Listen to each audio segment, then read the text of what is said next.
There's a stage coming or a room full of people, and you're the one who has to stand up and speak. As a business owner, at some point, you have to put yourself out there. That is how your business gets known. It's how you build authority in your field, and speaking to a room is one of the best ways to do it. But standing up there without your notes in front of all of those faces, that is the part that makes your stomach drop. I know that feeling. And a couple of years ago, I would have never have seen myself on a stage at an international conference in front of 200 plus business owners. But thanks to Dale Beaumont and his team at Business Blueprint, that is exactly what happened. And I have been offered further speaking since. I was not naturally gifted with presentation skills. I've worked at it. But I've always been someone who looks for the system. The planning, the preparation, that part's always been me. Through Toastmasters, through my network, which includes credible speakers, and through my own digging, I've actually worked something out. What I've got is 5 steps, the same 5 steps every single time. Stay with me and I'll give you all 5, including what I was actually doing this morning while walking my dog on the beach. Let me tell you how this started. Early last year, I was offered my first real speaking opportunity, a room full of business owners. I knew I wasn't ready, so within a week, I joined Toastmasters. Not because I love public speaking, I joined out of necessity. And off the back of that first gig, I was invited to speak at an international conference in Fiji with more than 200 people. Here's the honest part. To be honest, I had no business being up there yet, so I gave myself one job: learn how to prepare properly. And I want to tell you about the moment on that Fiji stage. The screen died, the power went out twice in front of 200 people. And I'll come back to what happened because it's the whole reason that step number 2 matters. So here are the 5 steps that I now use every single time. Step 1, write the script. It sounds obvious. This is where most people get stuck. They want the first version to be perfect, and perfect is what stops them from ever finishing. So get it all out there first. Don't worry about slides. Don't worry about the graphics or the order. Just write what you actually want to say. The first draft is not the speech. It's only the starting point. You shape it every time you practice it. Mine was better the 10th run than it ever was on the page. Step 2, do not memorize the script. Learn the key points and talk around them. When you're in front of a big room, you can't be reading off your phone. You can't be staring at a slide. You have to know your material well enough to be interrupted and carry on. So here's that Fiji moment I promised you. I'm on stage and the screen goes black. The power's gone out and 200 people are now watching me. And it didn't matter because I didn't know the script, but I knew the points. I found my place and I just carried on. So how do you learn the points without memorizing every word? So this is where a 2,000-year-old trick comes in. It's called the Roman room technique or memory palace. The idea is simple. You picture a place that you know really well. For me, it's my apartment. I've got 13 distinct spots from the stairs at the front to the bedroom at the back. Same walk, same order, every single time.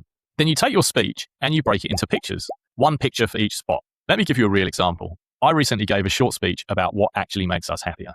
The first point was simple. Raise a glass and celebrate the little things. So in my memory map, on my stairs, I picture a champagne glass. The next point came from a study run by a professor. So in the foyer of my building, I pictured a professor standing there. 3 million people had taken that professor's course. So next to her, I put a giant number, 3 million. And the study found that money does not actually make us happier. So in the lift, I pictured money and houses falling straight through the floor. 3 points, 3 pictures, each one sitting in a room that I walk past every day. When I stood up to speak, I just walked through my apartment in my mind and the speech came with me. And here is a little hack that I use now. I've taken my written speech and I put it into AI. It already knows my 13 rooms. And I ask it to give me a picture for each room and it does the hard part for me. That's the scaffold. Break a long speech into a handful of pictures in a place you already know.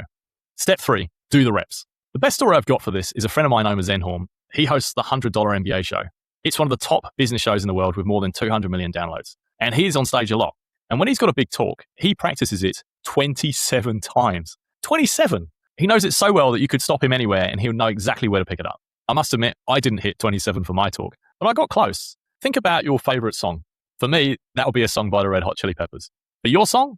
You'll know every word, not because you sat down to memorize it, but because you've heard it 100 times. The speech is the same. Say it enough times and the words are just there. Another friend of mine, Will Wang, taught me a lot about this. Will built and sold a 7-figure marketing agency, and he's also one of the funniest presenters I know. He often MCs at big marketing events. Will doesn't take the new material straight to the big stage. He tests it somewhere small first. For him, that used to be the local chamber of commerce. It's the same thing comedians do. Before the big show, they try the material in small clubs and then they work their way up. So if you've got a big talk coming, you can do the same. Test it somewhere comfortable first. For me, that was Toastmasters. And every time I ran it there, I got feedback on the humor, on the structure. One time, someone pointed out a word that meant something completely different to how I was using it. Small changes, but they added up. And that feedback made the talk better before it ever hit the stage. Step 4, get the feedback even when you have no audience. This is the one thing I was doing this morning. You take your written speech and you put it into ChatGPT, Claude, or whatever flavor of AI you use. Then you record yourself giving the talk. Here's how I do it. I open the voice recorder on my phone. Nearly every phone has a tool for this. I hit record and I go for a walk with my dog along the beach. I talk the whole way using my hands, doing the whole thing. People probably think I'm on a phone call. I'm actually rehearsing. When I'm done, most phones will give you a transcript of what you actually said. And then I put that back into AI and I ask it to score me. And it tells me what I did well, it tells me what I missed, and it tells me where I can improve. So even with nobody in the room, you can run it over and over and get better each time. And that is how I practiced the piece that I did on stage in Fiji. Step 5, walk the space. I picked this one up from Jared Codling. He's a growth hacker who speaks at marketing events around the world. If you're going to speak somewhere new, go and stand there first. The day before I was going to speak, I got up on that stage. Nobody was there. I just walked the edges. I stood where I was going to stand. By the time it was full, it didn't feel new. I felt comfortable up there, like I already owned the space. So walk the space, stand where you're going to stand, and make it familiar before it counts. So those are the 5. Write the script, even if it's rough. Build the scaffold so you know the points, not the words. Do the reps. Get the feedback, even with no audience. And walk the space before it counts. Here is what I want you to take away from this. You don't have to be a natural. I'm not. Speaking well in front of a room comes down to how you prepare. That is all it is to it. And now you've got a way to do it. If you're a business owner, sooner or later you'll be asked to stand up in front of a room, a stage, an audience full of people who could change your business. When that day comes, you don't need to be fearless. You'll just need to be prepared. See you in the next one.